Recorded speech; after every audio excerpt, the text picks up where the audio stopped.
Assalamualaikum warahmatullahi wabarakatuh. Salam Kedan Religi. Selamat datang di podcast Media Center Haji Embarkasi Medan tahun 2025. Seperti biasa, podcast kali ini kita akan ngobrolin hal-hal seputar pemberangkatan ibadah haji tahun 2025. Kali ini kita kedatangan tamu spesial dari kantor imigrasi Medan. Kenapa mesti imigrasi? Karena kan terkait jemaah haji kan yang sering ditanyakan masalah paspor, COP, keluar negeri, dan alur pemeriksaan di embarkasi itu sendiri. Supaya nggak bingung dan nggak salah langkah, kita langsung tanya ke ahlinya. Sudah hadir bareng kita Bapak Sukamto selaku Kasih Rizka 3 TPI Kuala Namu Medan. Assalamualaikum Bapak. Waalaikumsalam. Apa kabarnya Pak? Alhamdulillah baik Ibu. Ini Pak, terkait imigrasi ini gimana sih Pak masa tusi Bapak sendiri dalam paspor untuk pemberangkatan jemaah haji tahun 2025 ini Pak? Oke.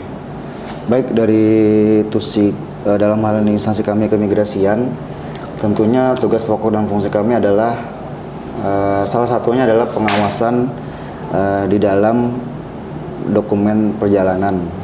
Dalam hal ini tentunya paspor bagi para jemaah haji. Kami selaku perwakilan dari pemerintah yang dipercayai untuk dokumen perjalanan selayaknya paspor, maka kami harus memastikan bahwa paspor tersebut harus diberikan kepada si pemegang paspornya. Kedua, kami harus memastikan bahwa pemberangkatan dan pemulangan embarkasi dan debarkasi berjalan dengan baik, Ibu. Untuk layanan dari imigrasi itu sendiri Pak terhadap jemaah calon haji gimana? Baik, kalau layanan paspor kami karena situasinya kondisinya adalah nasional, isu nasional, maka kami memberlakukan spesial untuk para jemaah haji. Contoh, untuk pembuatan paspor sendiri, kami tidak memberlakukan M-paspor yang dalam hal ini adalah dimana kalau masyarakat biasa kalau mau untuk membuat paspor adalah wajib mendaftarkan paspor secara online. Online ya Pak. Untuk jemaah haji ini kami tidak memberlakukan hal tersebut. Atas instruksi pimpinan, jadi semuanya walk in. Jadi para KBIH atau pemimpin rombongan memberikan informasi ke kantor kami, jam berapa, hari apa jemaah akan datang. Setelah itu kami akan memberikan booth khusus di kantor imigrasi kelas 1 TPI Medan untuk memberikan booth khusus bagi para jemaah haji. Itu satu. Kedua, untuk di layanan di asrama haji sendiri, seyogyanya orang keluar masuk Indonesia itu harus melalui tempat pemeriksaan imigrasi. Dalam hal ini bandara atau pelabuhan. Tapi dalam hal ini haji kami tidak memberlakukan itu. Kami cap paspor sebelum keberangkatan mereka. Itulah yang kami berikan pelayanan terbaik kami untuk para jemaah haji yang sekarang. Berarti ada pelayanan khusus ya Pak ya? Betul Ibu, pelayanan khusus untuk tamu beda semua. Dengan untuk buat paspor yang biasa. Beda pada umum semua. Itu Pak, kalau untuk paspor haji itu apakah bisa digunakan untuk kita wisata atau yang lain gitu? Oh tentunya bisa. Sejak 2009 ke atas kan dulu mungkin masyarakat tahunya adalah haji pakai paspor coklat. Betul kan Bu? Iya. Tapi sejak 2009 ke atas semua kembali ke imigrasi, Pak Haji menggunakan paspor reguler hijau. Hijau ya Pak. Dan itu bisa digunakan untuk wisata ke seluruh dunia.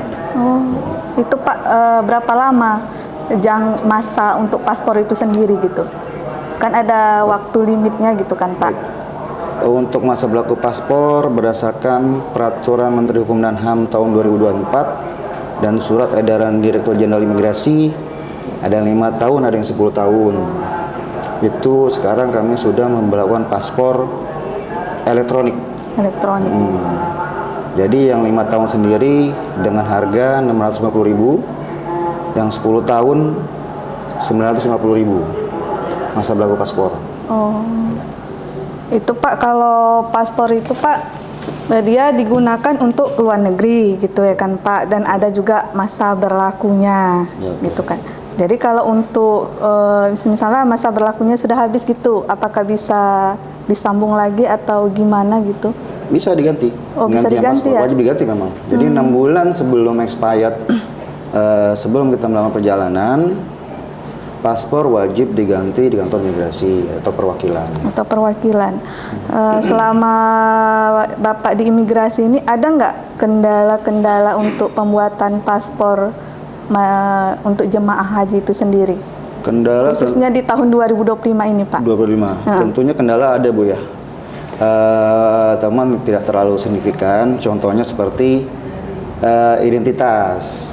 Jadi yang di KTP-nya tertulis AB misalnya, di dokumen lain seperti ijazah, buku nikah atau lahir ABC misalnya.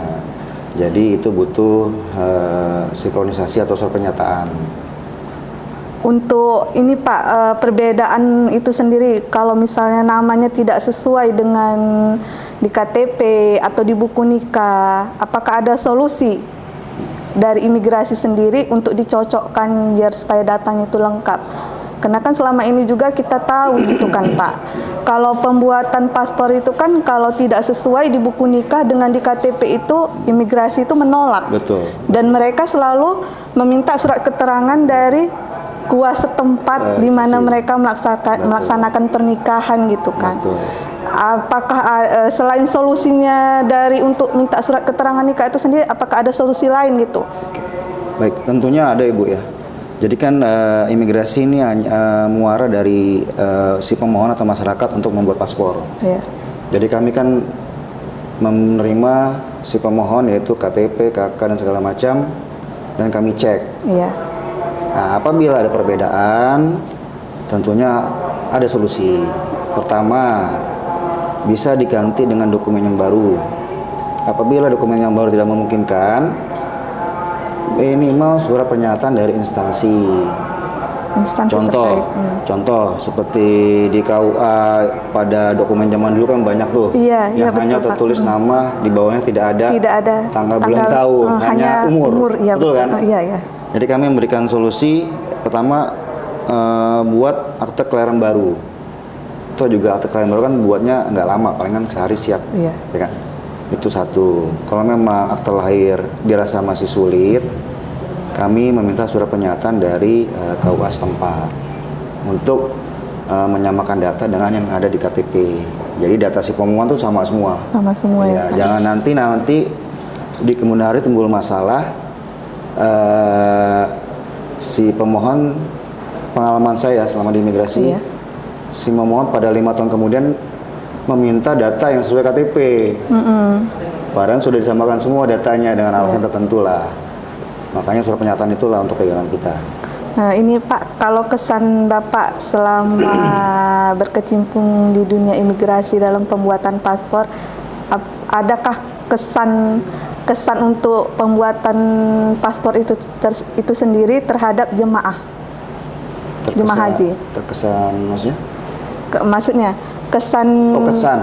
Kesan Bapak gitu. Oh, tentunya Bapak, ada lah Ibu. Banyak. Tentunya ada banyak. Apalagi kan tamu Allah kan, harus kita spesialisasikan lah. Jadi ya kesannya memang kami dituntut kesabaran yang lebih tinggi, terutama untuk jemaah-jemaah yang manula. Yang manula ya Pak ya. Kami dituntut sabar harus tinggi, karena bagaimanapun orang tua kan namanya orang tua kan Bu ya. Iya. Tentu kami harus melayaninya ekstra lah. Jadi ada yang ditanya A, jawabnya B. Jadi kan dalam segi pembuatan paspor itu ada namanya sesi wawancara. Iya. Nah, disitulah peran tugas wawancara untuk menggali keterangan si pemohon paspor. Nah, biasanya kendalanya di saat jemaah haji, pertama keterbatasan bahasa pada umumnya. Iya, betul. Apalagi masyarakat yang di pelosok-pelosok. Iya. Nah, itu kita harus sabar-sabar lah. Iyalah. untuk betul Pak. melayaninya. Kata Bapak tadi kan ada sesi wawancara ya kan Betul. Pak, sebelum dalam pembuatan paspor itu sendiri. Jadi Pak, kalau untuk maaf kata jemaah yang disabilitas itu gimana Pak? Disabilitas tunarungu? Iya, sesi wawancaranya gitu Oke. kan. Baik itu tunarungu, tunanetra, Baik, tunawicara tentu gitu. harus ada pendamping. Tetap sesi wawancara tetap harus dilalui. Kalau kasusnya seperti itu, kami minta pendamping. Nanti kami mewawancarai si pendampingnya, tentu dengan data dukung yang ada. Seperti itu, Bu. Ini Pak, yang terakhir, pesan dan harapan Bapak untuk calon jemaah haji ke depannya itu dalam Baik. pembuatan paspor berikutnya apa saja yang harus dipersiapkan. Gitu, Pak. Baik, pesan saya selaku perwakilan dari pimpinan adalah bagi calon jemaah haji untuk tahun 2026 untuk mempersiapkan data paspor dengan sebaik-baiknya dan masih valid. Dalam hal valid adalah kondisi dokumennya tidak rusak seperti KTP, KK, ijazah, buku nikah atau akta lahir, dilengkapi semua. Dan tidak perlu khawatir pada sesi wawancara, karena di wawancara itu hanya pendalaman berkas dan hasil wawancara dengan si pemohon. Itu aja sih. Dan berikutnya selalu menjaga dokumen paspor Ibu, karena bagaimanapun juga paspor di negara asing Ya. adalah nyawa bagi si pemiliknya. Jadi apabila paspor itu hilang, kemungkinan besar Nyawa kita kewarganegaranya hilang. hilang, betul ya Stateless. Pak ya. Sampai paspor itu ketemu atau diurus kembali. Maka pesan saya, jaga baik-baik dokumen, baik di dalam negeri ataupun di luar negeri nanti. Karena masyarakat kita pada umumnya pada saat sampai Indonesia udah nggak peduli lagi tuh dokumennya tuh. Iya betul Bapak. Ya kan? Udah Kita taruh selesai di dah. lemari lah, di Ya. mana lah, timbang nanti ada keperluan, barulah sibuk-sibuk. Seperti itu, Ibu. Oh, makasih Bapak. Demikianlah podcast kita hari ini bersama Bapak Sukamto dalam rangka penyelenggaraan ibadah haji embarkasi Medan tahun 2025. Semoga informasi yang kami sampaikan bermanfaat bagi para calon jemaah haji dan seluruh pendengar. Dan tetap patuhi aturan, jaga kesehatan, dan siapkan dokumen perjalanan Anda dengan baik agar ibadah berjalan lancar dan khusyuk. Sampai jumpa di episode podcast kita selanjutnya. Assalamualaikum warahmatullahi wabarakatuh. Waalaikumsalam warahmatullahi wabarakatuh.